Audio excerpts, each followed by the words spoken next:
China's Ningbo-Zhoushan Port is one of the country's busiest for oil throughput and has seen an increase in activity since the beginning of the year. Despite an overall drop in shipping prices, rates for crude tankers are soaring. As of last week, the Baltic Exchange Dirty Tanker Index had increased by nearly 30% in the past 3 months. Global demand for the tankers has been prompted by an increase in crude production, plus more long-distance shipping routes. A manager for the port's largest crude oil terminal says they've handled about 90 tankers and unloaded about 15 million tons of oil from January to August. Among those tankers handled at the port, nearly 80 of them were very large crude carriers, marking an increase of 4% year-on-year.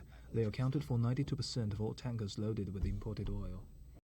Further downstream, the demand for crude oil is good news for the chemical refining industry.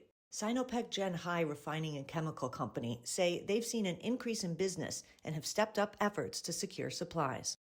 From January to August this year, we have processed a total of 15.66 million tons of crude oil, a year-on-year increase of 6.3%.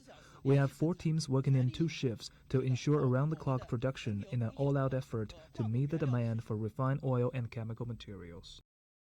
In the first half of this year, the Ningbo-Zhoushan Port generated more than $1.8 billion in revenue, an increase of nearly 22% from last year.